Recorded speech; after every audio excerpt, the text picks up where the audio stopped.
नालंदा विश्वविद्यालय प्राचीन भारत में उच्च शिक्षा का सर्वाधिक महत्वपूर्ण और विख्यात केंद्र था। नालंदा विश्वविद्यालय दुनिया के सबसे पुराने विश्वविद्यालयों में से एक थी। इसकी स्थापना 450 ईस्वी में हुई थी। यह 800 साल तक अस्तित्व में रहा। नालंदा विश्वविद्यालय भारत के बिहार राज्य के नालंदा जिले में था।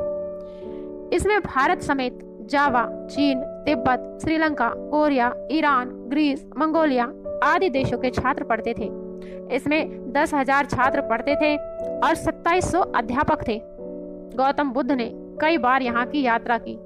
नालंदा विश्वविद्यालय में पाली भाषा में शिक्षण कार्य होता था।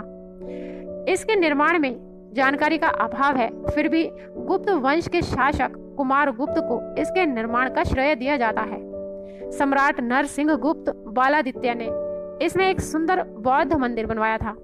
शीलभद्र, धर्मपाल, चंद्रपाल, गुणमती, स्थिरमती, प्रभामित्र, जिनमित्र, ज्ञानचंद्र, नागार्जुन, वसुबंधु आदि प्रख्यात अध्यापक थे। इसमें इस विश्वविद्यालय में केवल उच्च शिक्षा प्राप्त करने वाले छात्र ही प्रवेश पा सकते थे। विश्वविद्यालय में 6 द्वार थे और प्रत्येक द्वार पर एक पंडित होता था जो छात्रों के प्रवेश के समय ही परीक्षा लेता था। इस परीक्षा में सिर्फ 20 से 30% छात्र ही पास होते थे। विश्वविद्यालय में 8 शालाएं और 300 कमरे थे। विश्वविद्यालय में कई खंडों में छात्रावास था और प्रत्येक खंड में छात्रों के स्नान के लिए तरणताल था। नालंदा 7वीं सदी में तथा उसके पश्चात कई 100 वर्षों तक एशिया का सर्वश्रेष्ठ विश्वविद्यालय था। इसमें छात्रों से शिक्षा, आवास, भोजन आदि का कोई भी शुल्क नहीं लिया जाता था। यहाँ सभी सुविधाएं निःशुल्क थी। राजाओं और धनी सेठों द्वारा दिए गए दान से विश्वविद्यालय का व्यय चलता था। इसको 200 ग्रामों की आय प्राप्त होती थी। विश्वविद्यालय द्वारा ही एशिया में भारतीय सभ्यता एवं संस्कृति का प्रचार व प्रसार हुआ। उस दौर में यहाँ literature, astrology, psychology, law, astronomy, science, welfare, इतिहास, मैथ, आर्किटेक्ट, भाषा विज्ञान, इकोनॉमी, मेडिसिन, शब्द विद्या, अथर्ववेद समेत कई विषय पढ़ाए जाते थे। विश्वविद्यालय में 3 महान पुस्तकालय थे, रत्नादधि, रत्नासागर, रत्नरंजक।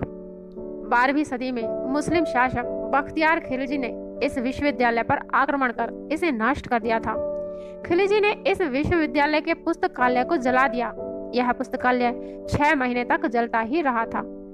1.5 लाख वर्ग फीट में नालंदा विश्वविद्यालय के अवशेष मिलते हैं। माना जाता है कि यह सिर्फ यूनिवर्सिटी का 10% हिस्सा ही है। 25 नवंबर 2010 को नालंदा विश्वविद्यालय के तर्ज पर नई नालंदा यूनिवर्सिटी की स्थापना बिहार के राजगीर में की गई। तो ये थी दुनिया की प्राचीन यूनिवर्सिटी नालंदा विश्वविद्यालय के विषय में कुछ जानकारी अच्छी लगी तो वीडियो को लाइक कीजिएगा। ऐसे अनेकों जानकारी पाने के लिए चैनल को सब्सक्राइब कीजिएगा। Thank you.